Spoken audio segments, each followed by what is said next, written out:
Boa noite. O livro de hoje será O Guia do Mochileiro das Galáxias, de Douglas Adams, considerado por muitos um dos grandes clássicos do universo geek. Muito além, nos confins inexplorados da região mais brega da borda ocidental dessa galáxia, há um pequeno sol amarelo e esquecido. Girando em torno desse sol, a uma distância de cerca de 148 milhões de quilômetros, há um planetinha verde azulado absolutamente insignificante cujas formas de vida, descendentes de primatas, são tão extraordinariamente primitivas que ainda acho que relógios digitais são uma grande ideia. Este planeta tem, ou melhor, tinha, o seguinte problema: a maioria de seus habitantes estava quase sempre infeliz. Foram sugeridas muitas soluções para esse problema, mas a maior parte delas dizia respeito basicamente à movimentação de pequenos pedaços de papel colorido, com números impressos, o que é curioso, já que no geral não eram os tais papéis de papel colorido que se sentiam infelizes. E assim, o problema continuava sem solução. Muitas pessoas eram más e a maioria delas era muito infeliz, mesmo as que tinham relógios digitais. Um número cada vez maior de pessoas acreditava que havia sido um erro terrível da espécie descer das árvores. Algumas diziam que até mesmo subir nas árvores tinha sido uma péssima ideia e que ninguém jamais deveria ter saído do mar. E então, uma quinta-feira, quase 2000 anos depois que um homem foi pregado num pedaço de madeira por ter dito que seria ótimo se as pessoas fossem legais umas com as outras, uma garota, sozinha numa pequena lanchonete em Rick Warsmore, de repente compreendeu que tinha dado errado em todo esse tempo e finalmente descobriu como o mundo poderia se tornar um lugar bom e feliz. Dessa vez estava tudo certo, ia funcionar, e ninguém teria que ser pregado em coisa nenhuma. Infelizmente, porém, antes que ela pudesse telefonar para alguém e contar sua descoberta, aconteceu uma catástrofe terrível e idiota, e a ideia perdeu-se para todo sempre. Essa não é a história dessa garota. É a história daquela catástrofe terrível e idiota e de algumas de suas consequências. É também a história de um livro chamado O Guia do Mochileiro das Galáxias. Um livro que não é da Terra, jamais foi publicado na Terra e, até o dia em que ocorreu a terrível catástrofe, nenhum terráqueo jamais o tinha visto ou sequer ouvido falar dele. Apesar disso, é um livro realmente extraordinário. Na verdade, foi provavelmente o mais extraordinário dos livros publicados pelas grandes editoras da Ursa Menor, editora das quais nenhum terráqueo jamais ouvira falar. O livro não é apenas uma obra extraordinária, como também um tremendo best-seller. Mais popular que a Enciclopédia Celestial do Lar, mais vendido que mais 53 coisas para se fazer em gravidade zero, e mais polêmico que a colossal trilogia filosófica de Olum Colupid, onde Deus errou.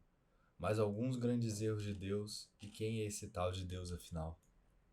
Em muitas das civilizações mais tranquilonas da borda oriental da galáxia, o Guia do Mochileiro das Galáxias já substituiu a grande Enciclopédia Galáctica como repositório padrão de todo o conhecimento e sabedoria, pois ainda que contenha muitas omissões e textos apócrifos, ou pelo menos terrivelmente incorretos, ele é superior à obra mais antiga, e mais prosaica em dois aspectos importantes. Em primeiro lugar, é ligeiramente mais barato. Em segundo lugar, traz na capa em letras garrafais e amigáveis a frase: "Não entre em pânico". Mas a história daquela quinta-feira terrível e idiota, a história de suas extraordinárias consequências, a história das interligações inextricáveis e entre as consequências e este livro extraordinário, tudo isso teve um começo muito simples. Começou em uma casa. Capítulo 1. A casa ficava numa pequena colina, bem nos limites de uma vila, isolada. Dela se tinha uma ampla vista das fazendas do oeste da Inglaterra. Não era, de modo algum, uma casa excepcional. Tinha cerca de 30 anos, era achatada, quadrada, feita de tijolos, com 4 janelas na frente, cujo tamanho e proporções pareciam ter sido calculados mais ou menos exatamente para desagradar a vista. A única pessoa para quem a casa tinha algo de especial era Arthur Dent, e assim, mesmo só porque ele morava nela. Já morava lá há 3 anos, desde que resolvera sair de Londres, porque a cidade o deixava nervoso e irritado.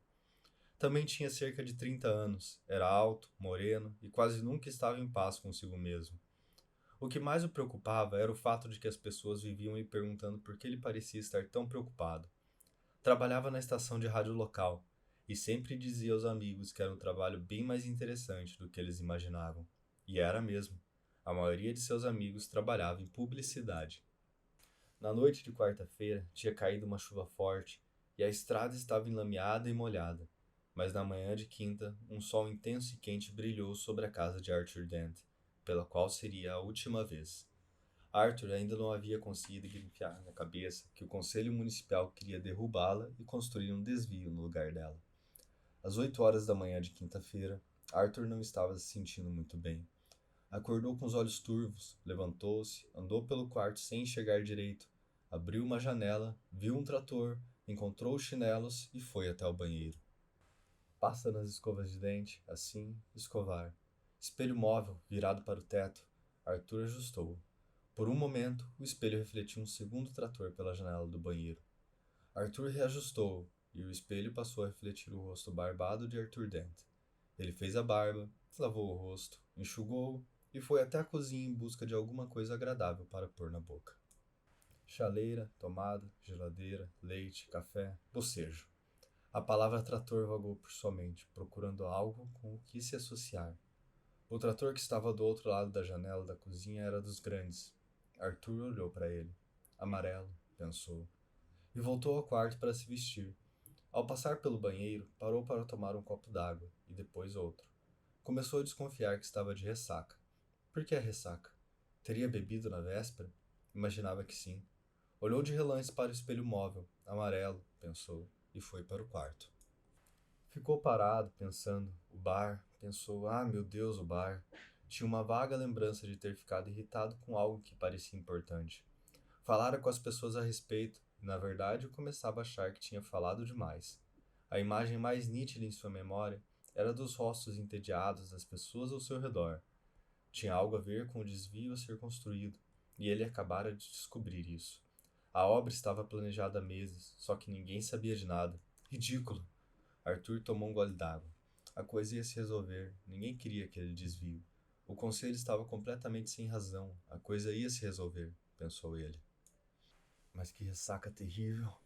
Olhou-se no espelho do armário, pôs a língua para fora. Amarelo, pensou. A palavra amarelo vagou por sua mente, procurando algo com o que se associar. 15 segundos depois, Arthur estava fora de casa, deitado no chão na frente de um trator grande e amarelo que avançava por cima do seu jardim. O Sr. L. Prosser era, como diziam, apenas humano.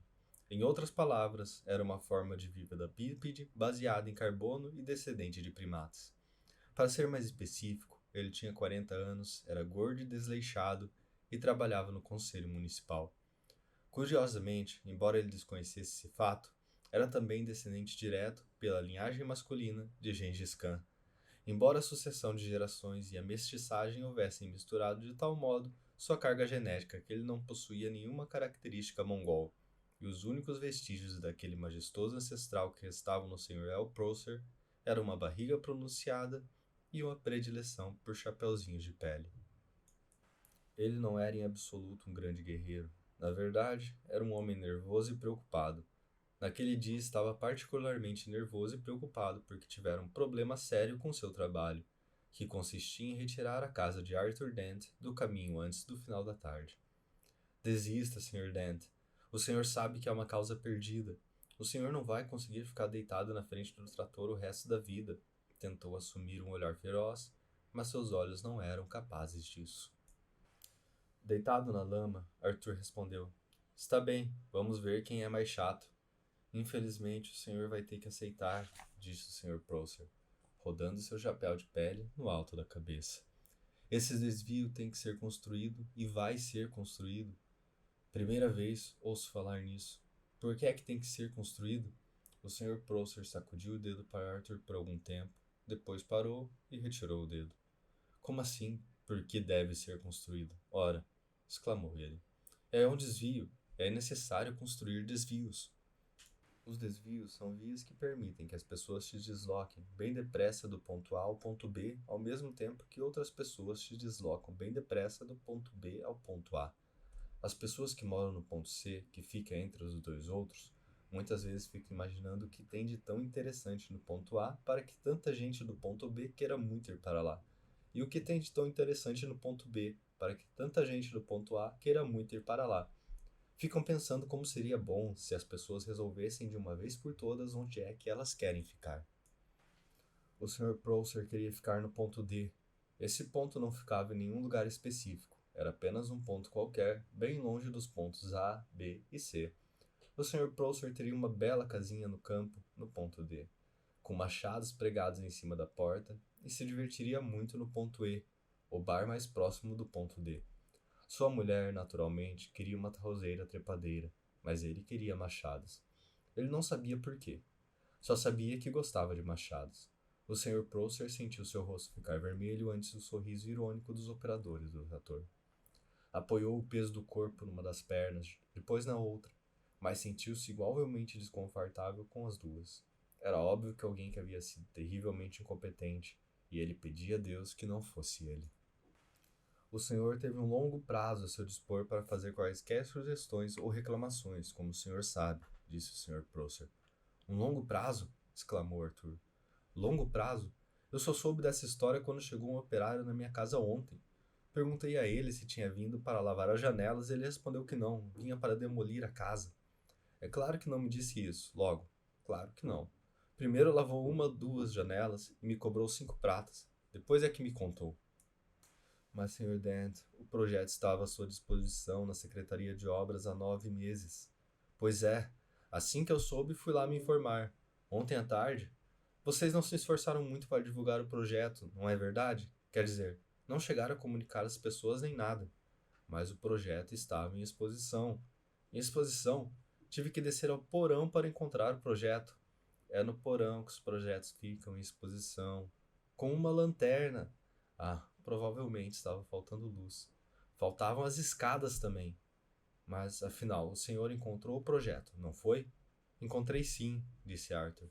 Estava em exibição no fundo de um arquivo trancado, jogado no banheiro fora de uso, cuja porta tinha placa: Cuidado com o leopardo.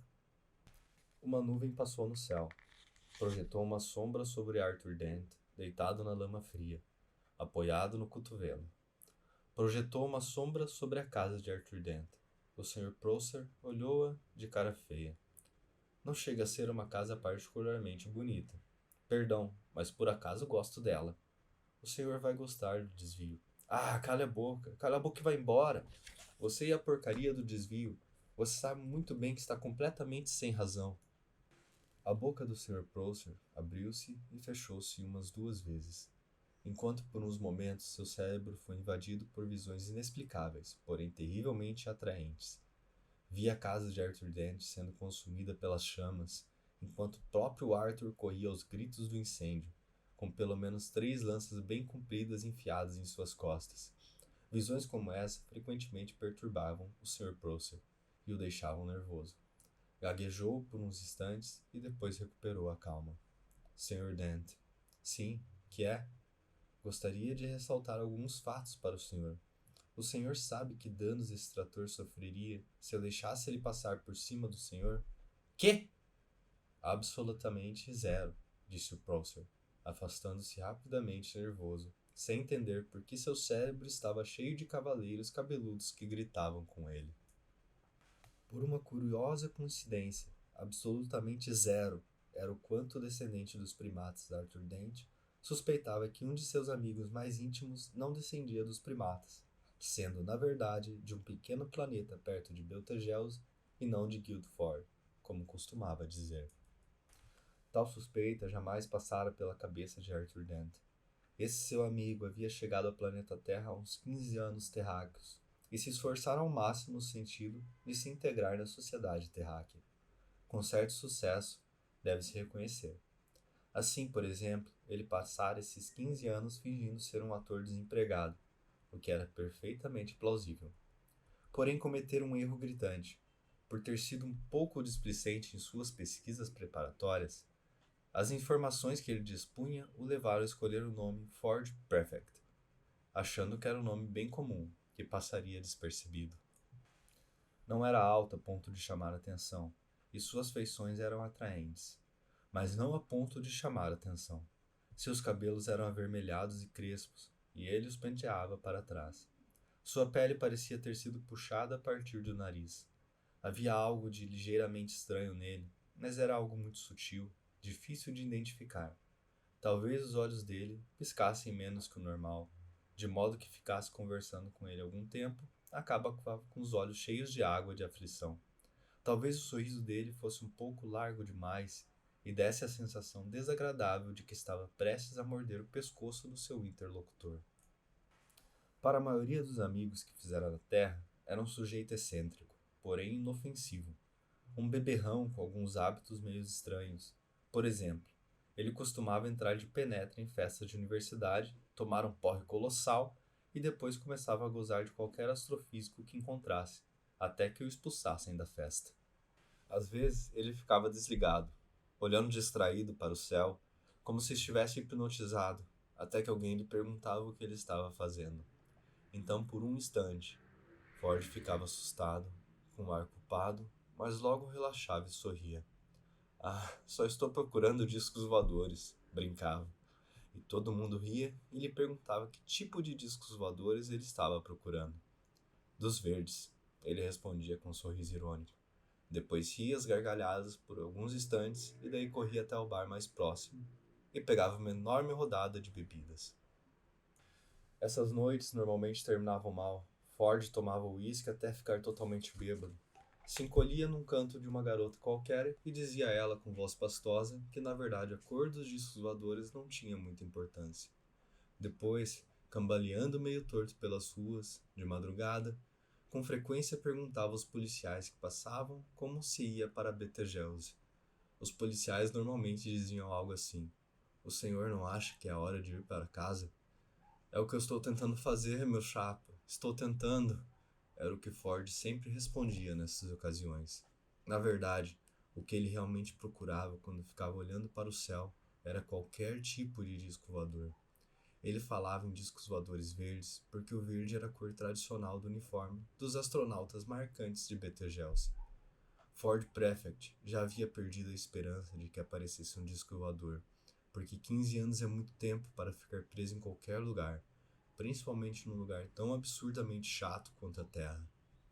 Ford queria que chegasse logo um disco voador porque sabia fazer sinal para discos voadores descerem e porque queria pegar uma carona num deles. Ele sabia ver as maravilhas do universo por menos de $30 altarianos por dia. Na verdade, Ford Prefect era pesquisador de campo desse fabuloso livro chamado O Guia do Mochileiro das Galáxias. Os seres humanos se adaptam a tudo com muita facilidade. Assim, quando chegou a hora do almoço, nos arredores da casa de Arthur, já havia se estabelecido uma rotina. O papel de Arthur era o de ficar se esponjando na lama, pedindo de vez em quando que chamasse seu advogado, sua mãe ou lhe trouxesse um bom livro. O Sr. Prosser ficou com o papel de tentar novas táticas de persuasão com Arthur, de vez em quando usando o papo do para o bem de todos, o da marcha inevitável do progresso, o do sabe que uma vez derrubaram minha casa também, mas continuei com minha vida normalmente. Bem, como diversos outros tipos de propostas e ameaças. O papel dos operadores dos tratores, por sua vez, era de ficar sentado, tomando café e examinando a legislação trabalhista, para ver se havia um jeito de ganhar um extra com aquela situação. A Terra seguiu lentamente em sua órbita cotidiana. O sol estava começando a secar a lama em que Arthur estava deitado. Uma sombra passou por ele. "Oi, Arthur", disse a sombra. Arthur olhou para cima com uma careta, por causa do sol, e surpreendeu-se ao ver Ford Prefect em pé ao seu lado. "Ford, tudo bem com você?" "Tudo bem", disse Ford. "Escute, você está ocupado?" "Se estou ocupado?" exclamou Arthur. "Bem, tenho apenas que ficar deitado na frente desses tratores todos, senão eles derrubam minha casa. Mas afora isso, bem, nada de especial. Por quê?"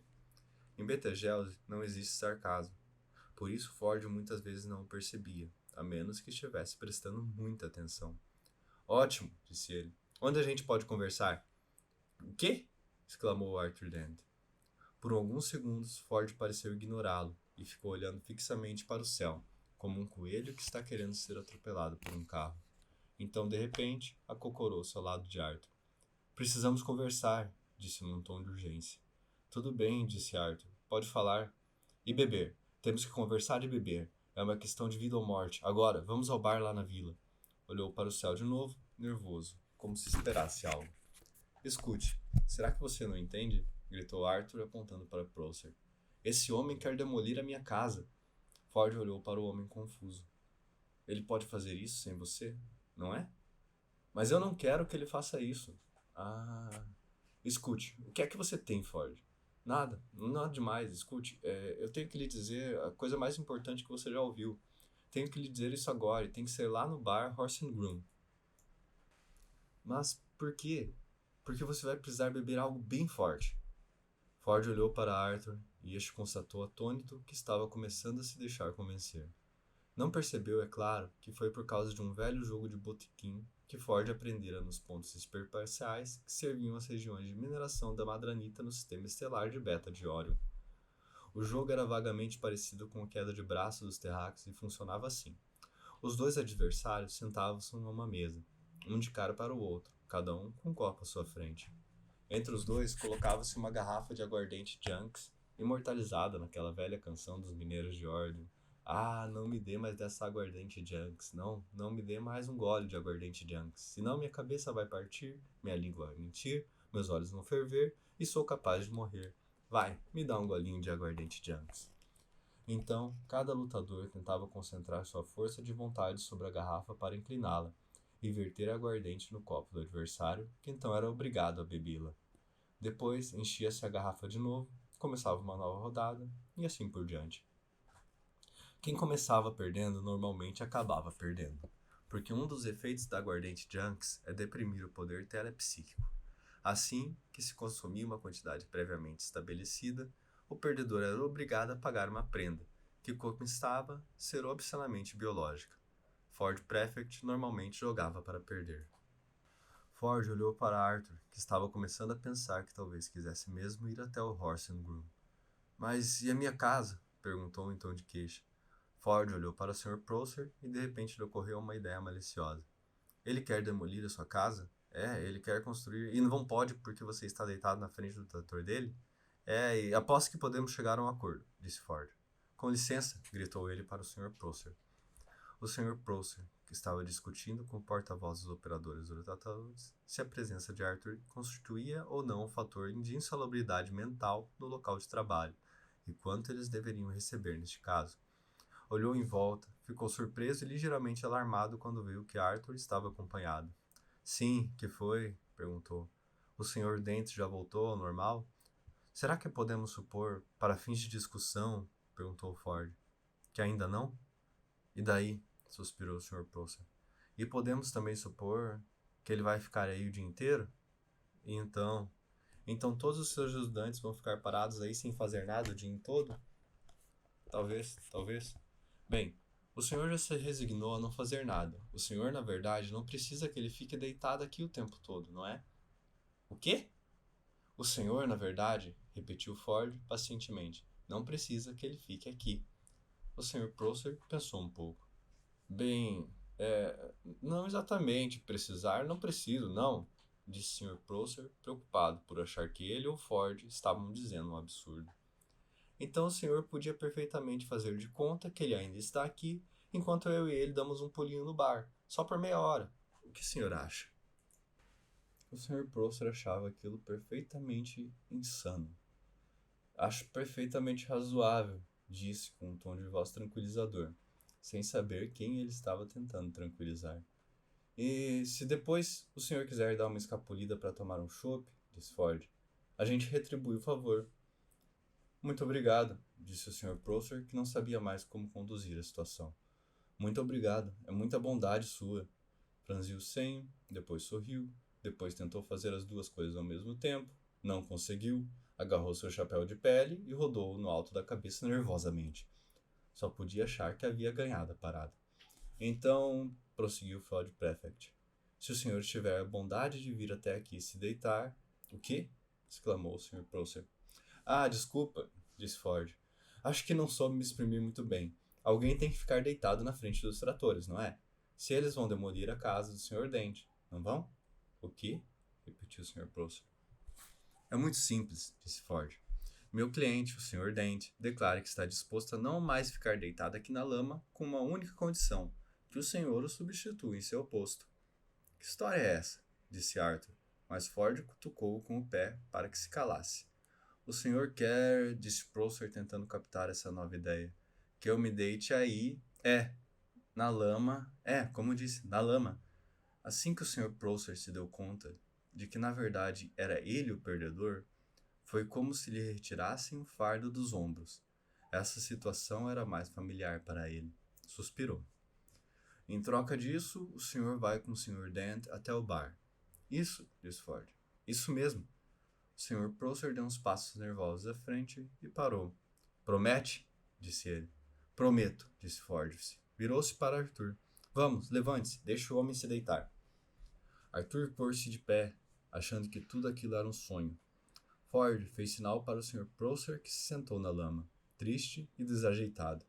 Tinha a impressão de que toda sua vida era uma espécie de sonho, e às vezes se perguntava de quem era aquele sonho, e se o dono do sonho estaria se divertindo. A lama envolveu suas nádegas e penetrou em seus sapatos. Ford olhou para ele, muito sério. Nada de bancar o espertinho e derrubar a casa do Sr. Dent enquanto ele não estiver aqui, certo? Nem pensar, rosnou o Sr. Prosser. Jamais passou pela minha cabeça. Prosseguiu, deitando-se. Sequer a possibilidade de fazer tal coisa. Viu o representante do sindicato dos operadores de tratores se aproximar. Deixou a cabeça afundar na lama e fechou os olhos.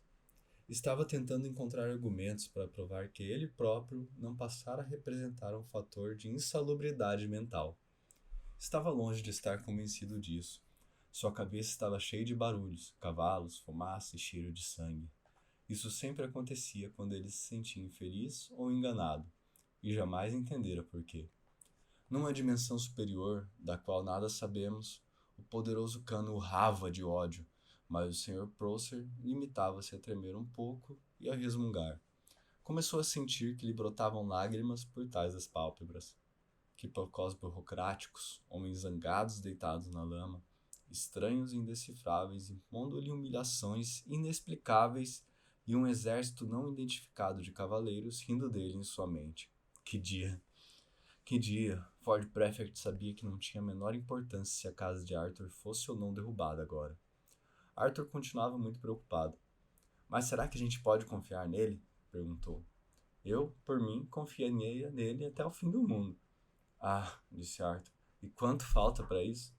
Cerca de 12 minutos, disse Ford. Vamos, preciso beber alguma coisa.